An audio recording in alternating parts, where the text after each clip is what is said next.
बुलढाणा जिल्ह्यात मेहकर नावाचं तालुका आहे.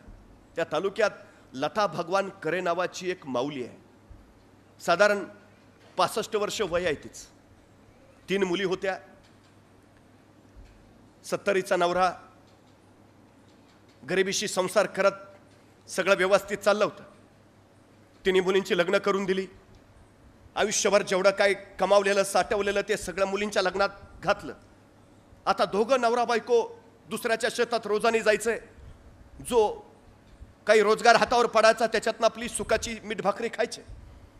आनंदात चाललं होतं अगदी सगळं. पण अचानक नवऱ्याची तब्येत बिघडली. बायकोला काय करावं कळेना. तिथल्या सरकारी दवाखान्यात घेऊन गेली. सरकारी दवाखान्यात डॉक्टरांनी सांगितलं मोठ्या डॉक्टराकडे न्यावं लागेल. काय करावं सुचेना. 4 जणांकडनं शेजाऱ्या-पाजाऱ्यांकडनं पैसे गोळा केले. नवऱ्याला सोबत घेतला आणि बुलढाण्याला गेली. तिथं नवऱ्याला दवाखान्यात दाखवलं. डॉक्टरांनी सांगितलं काय आणखी तपासण्या कराव्या लागतील पण त्याची सोय आपल्याकडे नाही. तुमच्या नवऱ्याला घेऊन तुम्हाला बारामतीला जावं लागेल. आता मात्र त्या माऊलीच्या पायाखालची जमीन सरकली. अरे आता इथपर्यंत यायला 4 जणांकडनं पैसे घेऊन आलो. आता बारामतीला जायचं कसं. तिथं पैसे लागतील ते आणावे कुठून. करावं तरी काय. अरे पोटाची खळगी कशी बशी भरतो आपण. जगावं तरी कसं की आजारी माणसानं सरळ मरून जावं जगूच नये. त्या माऊलीच्या डोळ्यातनं घळघळ अश्रू ओघळायला लागले. करावं काय. ज्या माणसानं आयुष्यभर खस्ता खाल्ल्या, ज्या माणसानं आयुष्यभर स्वतःच्या खांद्यावर संसार पेलून धरला, ज्याने आयुष्यभर आम्हाला सुखाची सावली दिली, आज त्याच्यावर वेळ आली आणि आपण काही करू शकत नाही. ती माऊली आतल्या आत गलबलत राहिली. करावं काय. शेवटी परत आली. आणखी 4 जणांपुढे शब्द टाकला. मिळतील जुळतील तेवढे पैसे गोळा केले. नवऱ्याला सोबत घेतला आणि बारामतीला पोहोचली.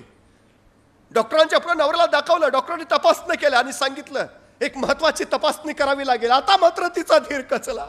तपासणं तरी किती करता तपासण्या.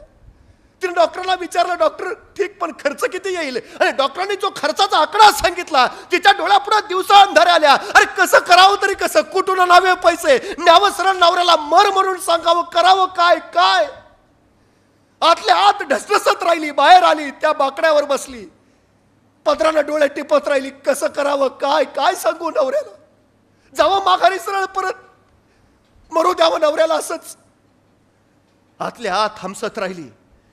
थोडा वेळ झाला. डोळे पाणावलेले कोरडे झाले आणि त्याच बाकड्यावर पडलेला पेपर तिला दिसला. तो पेपर तिनं वाचला.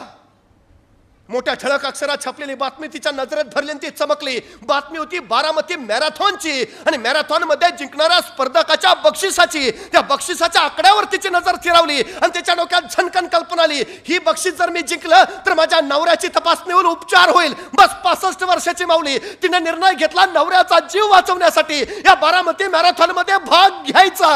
आणि ती 65 वर्षाची माऊली त्या मॅरेथॉनच्या तिथं पोहोचली. सगळे स्पोर्ट्सचे शूज घालून आलेले, टी-शर्ट घातलेले, रोज धावण्याचा सराव करणारे मॅरेथॉन स्पर्धेला.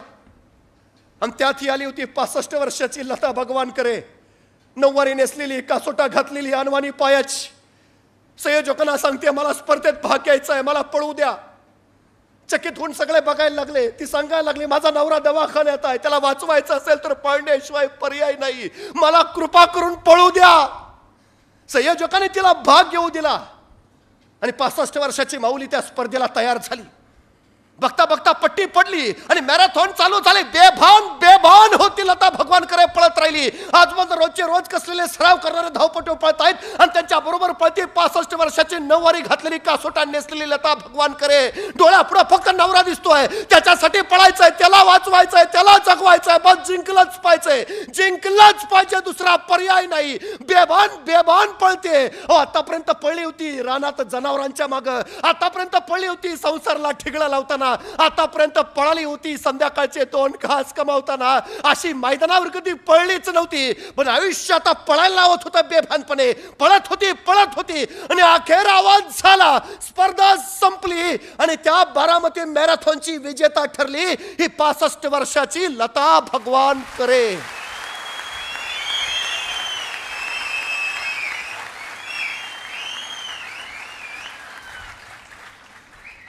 वय वर्ष 65, नऊवारी नेसलेली, कासोटा घातलेली, अनवाणी पायाची.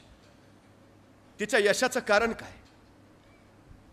इतर कसलेल्या धावपटूंसारखी ती वर्षभर मैदानावर सराव तर अजिबात करत नव्हती. त्या मैदानावरचे खडे टोचून आहेत म्हणून तिच्या पायात स्पोर्ट शूज सुद्धा नव्हता. साडीचा कासोटा पायात अडकून आपण पडू की काय अशी भीती सुद्धा तिला वाटली नाही. रोजच्या रोज कसलेले सराव करणाऱ्या धावपटूंच्या तुलनेत आपण टिकू शकू का हा प्रश्नही तिच्या मनात आला नाही. आपण आधी कसेच पळलो नव्हतो हेही तिला पळताना आठवलं नाही. तिला फक्त आठवत होता नवरा, तिला फक्त आठवत होता त्याचा आजार, आणि तिला फक्त आठवत होता माझा नवरा जगवायचा आहे एवढाच विचार बस. जिंकण्याची तिची तीव्रता एवढी प्रचंड होती ना, ती तीव्रताच तिला यश देऊन गेली. तुमची जिंकण्याची तीव्रता किती आहे याच्यावर तुमचं यश अवलंबून आहे. किती तीव्रतेने वाटतं तुम्हाला.